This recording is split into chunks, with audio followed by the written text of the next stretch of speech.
সমস্যা তো হয় নিরামিষ দিনগুলোয়। কি রান্না করব যে রান্নাটা বাড়ির সবার মুখে লেগে থাকবে। আজকে আলু বেগুনের একটা শুকনো শুকনো নিরামিষ রেসিপি তোমাদের সঙ্গে শেয়ার করছি, যে রেসিপির স্বাদ একবার খেলে কিন্তু ভুলতে পারবে না। একবার খেলে বারবার মনে হবে এই আলু বেগুনের তরকারিটা বানাই। এই রেসিপিটা তোমরা ভাত, রুটি, পরোটা সবের সঙ্গে সার্ভ করতে পারবে। খেতে এতটাই দুর্দান্ত হয়, কেউ ধরতেই পারবে না এটা একটা নিরামিষ রেসিপি। প্রথমেই এরকম কাঁটাওয়ালা বেগুন নিয়ে নিয়েছি। এই বেগুন দুটো কিন্তু আমার গাছের বেগুন, এর স্বাদ কিন্তু অতুলনীয়। যারা এই কাঁটা বেগুন খেয়েছো তারা নিশ্চয়ই বুঝতে পারবে। আর এই রান্নার আগে তোমাদের একটা ছোট্ট টিপস শেয়ার করি। বেগুনে কিন্তু অনেকেরই অ্যালার্জি থাকে। বেগুন খেলে একটু জিভ কুটকুট করে, মুখ চুলকায়। সেক্ষেত্রে বেগুনটা কেটে যদি একটু নুন জলে ভিজিয়ে রাখা হয়, অ্যালার্জি থেকে অনেকটাই প্রতিকার পাওয়া যায়। বেগুনটাকে কেটে পাশের ওই নুন জলে বোলের মধ্যে 10 মিনিট ভিজিয়ে রাখবো। এইভাবে যদি বেগুনটা ভিজিয়ে রাখো না, দেখবে অ্যালার্জির প্রভাবটা অনেকটাই কমবে। আর যারা বেগুন খেতে খুব ভালোবাসো, অ্যালার্জির ভয়ে বেগুন খেতে পারো না, এইভাবে বেগুনটা একবার ট্রাই করতে পারো। বেগুন ভাজা বা বেগুনের যে কোনো রেসিপি বানাবে, তার আগে বেগুনটাকে কেটে 10 মিনিট এই নুন জলে ভিজিয়ে রাখবে। বেগুনের এই নিরামিষ রেসিপিটা তোমরা যে কোনো নিরামিষ দিনে বানাতে পারো। এছাড়াও এই রেসিপিটা বানিয়ে বাড়ির সবাইকে তাক লাগিয়ে দিতে পারো। যারা বেগুন খেতে একদম পছন্দ করে না, তারাও কিন্তু খেয়ে আঙুল চাটবে, আর সবাই তোমার থেকে রেসিপি জানতে চাইবে। কি দিয়ে এই রেসিপিটা বানালে, সবাই তখন একটা কথাই বলবে। বেগুন তো কাটা হয়ে গেছে লম্বা লম্বা করে। আলুগুলোর খোলা ছাড়িয়ে নিয়েছি। আলুগুলোও কিন্তু বেগুনের মতো সাইজ করেই লম্বা লম্বা করে কেটে দিচ্ছি। খুব বেশি কিন্তু উপকরণ লাগেই না, একদম সহজ সাধারণভাবে এই আলু বেগুনের শুকনো নিরামিষ রেসিপিটা তোমরা বানিয়ে নিতে পারবে। আলু বেগুন দুটোই কাটা হয়ে গেছে। এবার যেটা লাগবে সেটা হলো টমেটো, কারণ এই নিরামিষ রেসিপিটা একটু টকটক হলে খেতে ভালো লাগে। তোমরা চাইলে আলাদা করে এটার মধ্যে লেবুর রস বা তেঁতুলের পাল্পও দিতে পারো, সেটা সবার শেষে দিতে হবে। আমি দুটো মিডিয়াম সাইজের টমেটো এখানে ব্যবহার করছি। কাটাকুটি সব কমপ্লিট হয়ে গেল। চলো এবার কড়াইয়ের উপর 4 চামচ সরষের তেল গরম করে নিয়েছি। এই রেসিপিটার মধ্যে তেলের পরিমাণটা একটু বেশি লাগে। যারা মনে করবে তেলের পরিমাণটা একটু কম দেবো, তেলের পরিমাণ কম দিয়েও রেসিপিটা বানিয়ে নিতে পারবে। তারা কিন্তু আলুটা আলাদা করে ভেজো না, আলুটা এমনি সেদ্ধ করে নিও। রেসিপিটা যেহেতু নিরামিষ, একটু মুখরোচক বানানোর জন্য তেলের পরিমাণটা একটু বেশি দিতে হয়েছে। প্রথমেই লম্বা লম্বা করে কেটে রাখা আলুগুলোকে আমরা লাল লাল করে ভেজে তুলে নেব। অল্প একটু নুন দিয়ে দিলাম যাতে আলুগুলো একটু সেদ্ধ হয়ে যায়। ভাজতে ভাজতে আলুটা প্রায় 50% সেদ্ধও হয়ে যাবে। নুন দিয়ে খুব ভালো করে একবার নাড়াচাড়া করে নিয়েছি। আলুটা একদম লাল লাল হয়ে গেছে, দেখতেই পাচ্ছ। এবার আলুটাকে আমরা তুলে নিচ্ছি। এই তেলের মধ্যেই বেগুনটাও ভেজে নেব, আর এই তেলের মধ্যেই বাকি তরকারিটা বাকি রেসিপিটাও বানিয়ে নেব।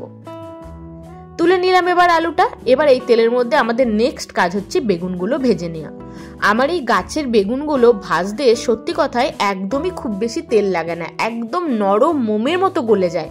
এই বেগুনগুলো ভাজার সময় আমি কিন্তু আলাদা করে ঢাকা দিই না, ঢাকা দিলে কিন্তু বেগুনগুলো একদম গলে যাবে। তোমরা দেখো বেগুনগুলো বেশিক্ষণ কিন্তু ভাজতেও লাগে না, গরম তেলে একটু নাড়াচাড়া করলেই বেগুনগুলো সহজেই নরম হয়ে যায়। বেগুনগুলো তেলের মধ্যে দিয়ে একটু নাড়াচাড়া করে মিশিয়ে নিচ্ছি।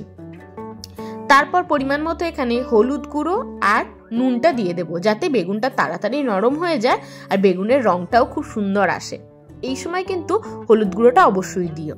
বেগুন ভাজার সময় নুন আর হলুদ গুঁড়ো দিয়ে বেগুনটাকে একটু নাড়াচাড়া করে ভেজে তুলে নিচ্ছি।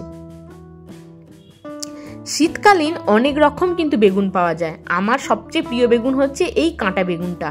এই কাঁটা সাদা বেগুনটা খেতে কিন্তু দারুণ হয়, আর ভাজার পরে একদম নরম তুলতুলে মোমের মতো গলে যায়। আমি এই বেগুন ভাজা খেতেও খুব ভালোবাসি।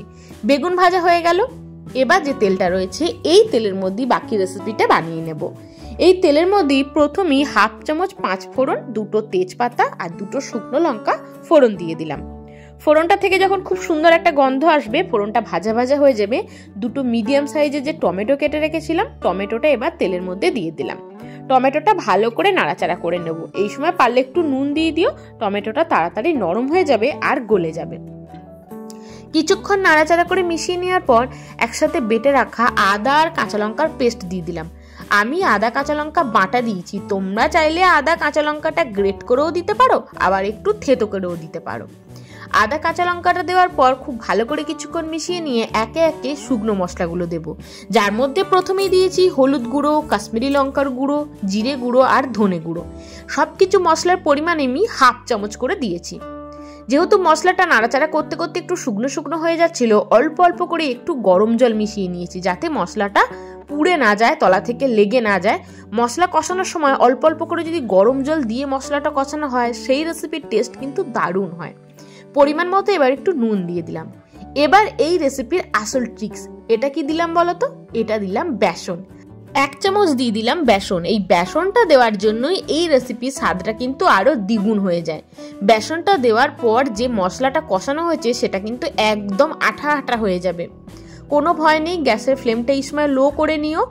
মশলা কিছুক্ষণ কষিয়ে নেওয়ার পর বেসন দিয়ে তারপর ভেজে রাখা আলুগুলো দিয়ে দেব। আলুগুলো দিয়ে নাড়াচাড়া করে খুব ভালো করে মশলার সাথে আলুগুলোকে কষিয়ে নেব।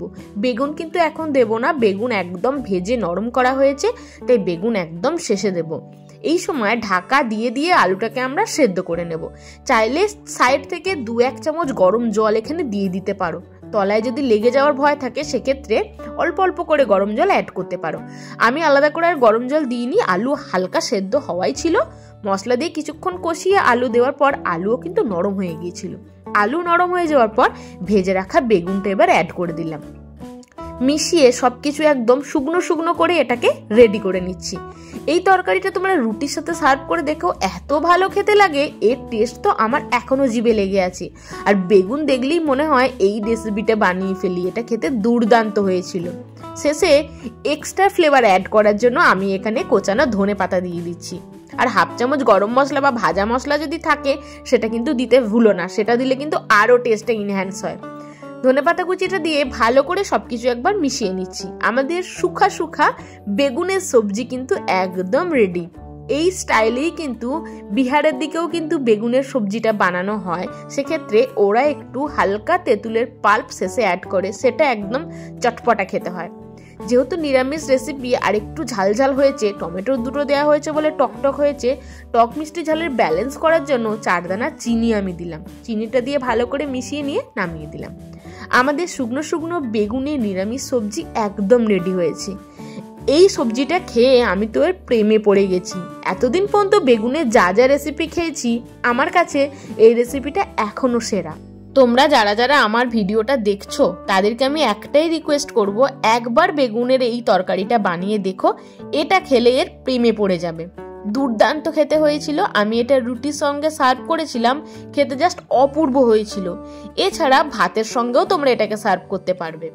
আমার দেখানো বেগুনের এই নিরামিষ রেসিপিটা তোমাদের কেমন লাগলো আমাকে কিন্তু কমেন্ট সেকশনে জানিও। ভালো লাগলে লাইক করো, ফ্রেন্ডস ফ্যামিলির সঙ্গে শেয়ার করে দিও, যাতে তারাও কিন্তু এই ধরনের একটা সহজ সাধারণ চটপটা রেসিপি বাড়িতে বানাতে পারে আর অন্যদের সঙ্গে শেয়ার করতে। যারা যারা আমার চ্যানেলটাকে এখনো সাবস্ক্রাইব করোনি অথচ আমার ভিডিও দেখো, তাদেরকে একটাই রিকোয়েস্ট করব, চ্যানেলটা প্লিজ সাবস্ক্রাইব করে নিয়ে আমার সাথে জুড়ে থেকো। এই ধরনের নিরামিষ রান্না আমি তোমাদের সঙ্গে শেয়ার করব। সবাই খুব ভালো থেকো, সুস্থ থেকো, আবার দেখা হবে।